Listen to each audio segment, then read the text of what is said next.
Hi friends, welcome all of you. Income ടാക്സിലെ multiple choice questions ആണ് നമ്മൾ discuss ചെയ്തുകൊണ്ടിരിക്കുന്നത്. രണ്ട് പാർട്ടുകളായിട്ട് നമ്മൾ നേരത്തെ പറഞ്ഞു. പാർട്ട് 1 ജനറൽ ഇൻട്രൊഡക്ഷൻ ആയിട്ട് വരുന്ന ഇൻകം ടാക്സുമായി ബന്ധപ്പെട്ട് ജനറൽ ആയിട്ട് വരുന്ന കാര്യങ്ങൾ നമ്മൾ അവിടെ ഡിസ്കസ് ചെയ്തിരുന്നു, multiple choice questions. Then second പാർട്ടായിട്ട് നമ്മൾ അഗ്രികൾച്ചറൽ ഇൻകവുമായി ബന്ധപ്പെട്ട് വരുന്ന ക്വസ്റ്റ്യൻസും നമ്മൾ പറഞ്ഞു. ഇന്ന് നമ്മൾ റെസിഡൻഷ്യൽ സ്റ്റാറ്റസുമായി ബന്ധപ്പെട്ട് ആ ഭാഗത്തു നിന്ന് വരുന്ന കുറച്ച് മൾട്ടിപ്പിൾ ചോയ്സ് ക്വസ്റ്റ്യൻസ് ആണ് ഡിസ്കസ് ചെയ്യുന്നത്. Question number 1, who may be not an ordinary resident from the following? Option A partnership firm, B company, C association of persons, D Hindu undivided family. Answer is option D, Hindu undivided family. Then second one, salary payable by the government of India to an Indian citizen for services run outside India. ഇന്ത്യക്ക് പുറത്ത് ഒരു Indian citizen ആയുള്ള ഒരാള് service ചെയ്തിട്ട് Indian government അയാൾക്ക് salary കൊടുക്കുകയാണെന്നുണ്ടെങ്കിൽ option A is taxable in India, B is not taxable in India, C is includable in the total income for rate purposes only, D none of these. Here option A is taxable in India, ഇന്ത്യയിൽ taxable ആണ്. Then third one, what are the classes of an assessee on the basis of their residence? റെസിഡൻസിന്റെ അടിസ്ഥാനത്തിൽ അസസിയെ ഏതൊക്കെ class ആയിട്ടാണ് തരംതിരിച്ചിട്ടുള്ളത്? Option A Indian and foreigners, B resident Indians and non resident Indians, C resident, not ordinary resident and non resident, D persons, firms and companies. Here option C is the correct answer. Resident, not ordinary resident and non-resident. Next one, income accruing in India is assessable for. ഇന്ത്യയിൽ accrue ചെയ്തിട്ടുള്ള income ആർക്കൊക്കെയാണ് accessible ആവുന്നത്? Option A all assessees, B resident in India, C not ordinarily resident in India, D non-resident in India. Here option A all assessees. The next one, on the basis of residence, the assessees are divided into how many categories? റെസിഡൻസിന്റെ അടിസ്ഥാനത്തിൽ എത്ര category ആയിട്ടാണ് അസസിയെ തരംതിരിച്ചിട്ടുള്ളത്? A2, option B3, C4, D5. B ആണ് answer 3. Then sixth one, agricultural income in Pakistan is assessable for. Option A resident, B not ordinarily resident, C non-resident, D not taxable. Here option A resident ആണ് correct answer. Next one, a citizen of India who goes abroad for the purpose of employment, he must stay in India to become resident at least. ഒരു Indian citizen employment പർപ്പസിന് വേണ്ടിയിട്ട് ഇന്ത്യയുടെ പുറത്ത് പോവാണ്. അങ്ങനെയാണെന്നുണ്ടെങ്കിൽ he must stay in India to become resident ആവണമെന്നുണ്ടെങ്കിൽ ഇന്ത്യയിൽ എത്ര ദിവസം സ്റ്റേ ചെയ്യണം?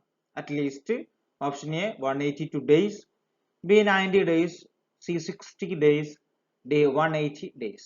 Here option A 182 days. The next one, every year the residential status of an assessee, option A may change, B will certainly change, C will not change, D none of these. Here the correct answer is option A may change. എല്ലാ വർഷവും residential status മാറാം. Then next one, a company does not become the following in the previous year. പ്രീവിയസിൽ താഴെ പറയുന്നവര് എന്താവില്ല എന്നാണ്. Resident ആവോ അതോ non resident ആവോ ഇല്ലേ എന്നാണ് ചോദ്യം. Option A ordinary resident, B non resident, C not an ordinary resident, D resident. Here option C ആണ് not only resident ആണ് വരിക. കമ്പനിക്ക് only resident and non resident മാത്രമേ ഉള്ളൂ കേട്ടോ. നോട്ട് ഓൺലി റെസിഡന്റ് കമ്പനിക്ക് റെസിഡൻഷ്യൽ സ്റ്റാറ്റസ് ആയിട്ട് ഇല്ല എന്ന് കൂടെ മനസ്സിലാക്കുക.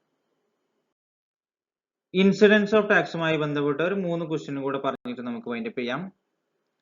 Income from a business in foreign country not controlled from India is taxable in case of.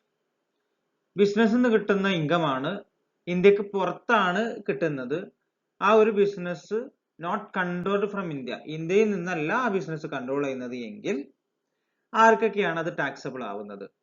Option A ordinary resident, B not ordinary resident, C non resident, D all of these. Option A ordinarily resident, അവർക്ക് മാത്രമേ taxable ആയിട്ട് വരുള്ളൂ. Then next one, income not taxable in case of resident in India. B income received in India, B income accrued in India, C foreign income, D past untaxed foreign income brought into India during the previous year. Income taxable അല്ലാത്തത്, റെസിഡന്റിന്റെ കേസിൽ taxable അല്ലാത്തത് ഏതാണ്? Income not taxable in case of resident in India. Here option D ആണ്, past untaxed foreign income brought into India during the previous year. Previous ഇയറിന് മുമ്പ് കിട്ടുന്ന വരുമാനങ്ങൾ, past incomes previous ഇയറിൽ ഇന്ത്യയിലേക്ക് കൊണ്ടുവന്നാൽ എന്തല്ല, ടാക്സബിൾ അല്ല. Then next one, income accruing in Paris and received there is taxable in India in the case of option A for resident and ordinary resident only, B for both resident and ordinary resident and resident but not ordinary resident, C for both resident and non-resident, D for all resident, not ordinary resident and non-resident. Here option A for resident and ordinary resident only, അവർക്ക് മാത്രമാണ് അത് taxable ആയിട്ട് വരുള്ളൂ. ഇന്ത്യക്ക് പുറത്താണ് receive ചെയ്യുന്നത്, accrue ചെയ്യുന്നതും ഇന്ത്യക്ക് പുറത്താണ്, അങ്ങനെയാണ് വരും. അപ്പോൾ റെസിഡൻഷ്യൽ സ്റ്റാറ്റസും അതേപോലെ ഇൻസിഡൻസ് ഓഫ് ടാക്സുമായി ബന്ധപ്പെട്ട് വരുന്ന കുറച്ച് കാര്യങ്ങളാണ് നമ്മൾ ഡിസ്കസ് ചെയ്തിട്ടുള്ളത്. അപ്പോൾ ഇൻസിഡൻസ് ഓഫ് ടാക്സിന്റെ ഒരു ബ്രീഫ് ആയിട്ടുള്ള ഒരു കാര്യം കൂടെ നമുക്ക് ജസ്റ്റ് ഒന്ന് പറയാം, എങ്ങനെയാണ് അത് ടാക്സബിൾ, ആർക്കൊക്കെയാണ് ടാക്സബിൾ ആകുന്നത്, അതുകൂടെ പറഞ്ഞിട്ട് നമുക്ക് വൈൻഡ് അപ്പ് ചെയ്യാവുന്നതാണ്. ഇൻസിഡൻസ് ഓഫ് ടാക്സുമായി ബന്ധപ്പെട്ട് ചെറിയൊരു ടേബിൾ ആണ് ബ്രീഫ് ആയിട്ട് കൊടുത്തിട്ടുള്ളത്. ദെൻ ഇവിടെ ഒരുപാട് ഇൻകംസ്, ടൈപ്സ് ഓഫ് ഇൻകംസ് ഇവിടെ കൊടുത്തിട്ടുണ്ട്. Whether taxable or not, ordinary റെസിഡന്റിന്, not ordinary resident, non resident, അവർക്ക് ടാക്സബിൾ ആണോ അല്ലേ എന്നുള്ളതാണ് കൊടുത്തിട്ടുള്ളത്. ഓക്കെ, ആദ്യത്തെ ഒരു 4 കാര്യങ്ങൾ ഒരേപോലെയാണ്. Income received in India, whether accrued or arisen in India or outside India. അപ്പോൾ ഇൻകം റിസീവ്ഡ് ഇൻ ഇന്ത്യ അല്ലെങ്കിൽ income deemed to be received in India, income accruing arising in India, അതേപോലെ income deemed to accrue or arise in India. ഈ ഒരു 4 കണ്ടീഷനിലും just ഇത് വായിച്ചാൽ തന്നെ മനസ്സിലാവും, ഈ 4 കണ്ടീഷനിലും 3 കാറ്റഗറിയിലും എന്താണ്, ടാക്സബിൾ ആണ്.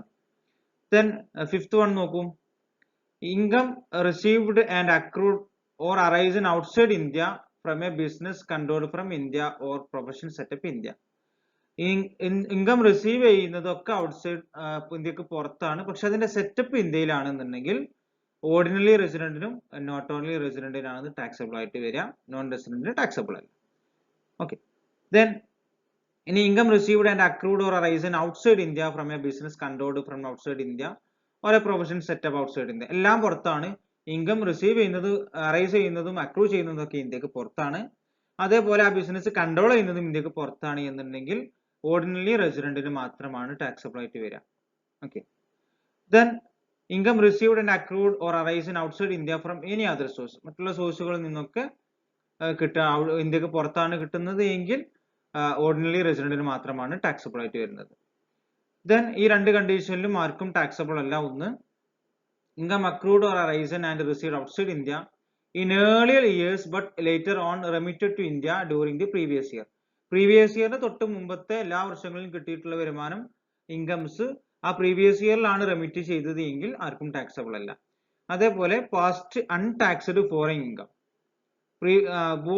Brought in India in the previous year, previous ഇയറിൽ മുമ്പത്തെ past income, foreign income, tax കൊടുക്കാത്ത അൺടാക്സ്ഡ് ആയിട്ടുള്ള ഇൻകംസ് പ്രീവിയസ് ഇയറിൽ ഇന്ത്യയിലേക്ക് കൊണ്ടുവന്നു കഴിഞ്ഞാൽ എന്തല്ല, ടാക്സബിൾ അല്ല. വെദർ ടാക്സബിൾ ഓർ നോട്ട് എന്നുള്ള കണ്ടീഷനിൽ നോട്ട് ടാക്സബിൾ ആണ്. അപ്പൊ ഈ ഒരു ചെറിയൊരു ടേബിൾ ഒന്ന് ഓർത്തു വെച്ചാൽ വളരെ നന്നാവും. ഓക്കെ, അപ്പോൾ ടാക്സ് ഇൻഷുറൻസും അതേപോലെ റെസിഡൻഷ്യൽ സ്റ്റാറ്റസുമായി ബന്ധപ്പെട്ട് വന്നിട്ടുള്ള കുറച്ച് ഒബ്ജക്റ്റീവ് ടൈപ്പ് ക്വസ്റ്റ്യൻസ് ആണ് നമ്മൾ ഡിസ്കസ് ചെയ്തിട്ടുള്ളത്. ഓക്കെ, അപ്പോൾ ഇനി കൂടുതൽ നമുക്ക് മൾട്ടിപ്പിൾ ചോയ്സ് ക്വസ്റ്റ്യൻസ് ഡിസ്കസ് ചെയ്യാം.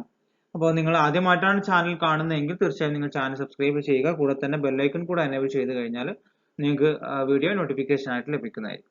അപ്പോൾ മറ്റുള്ള ഏരിയയിൽ നിന്നും മൾട്ടിപ്പിൾ ചോയ്സ് ക്വസ്റ്റ്യൻസ് നമുക്ക് നെക്സ്റ്റ് വീഡിയോ ക്ലാസ്സിലൂടെ ഡിസ്കസ് ചെയ്യാം. Okay, thank you all.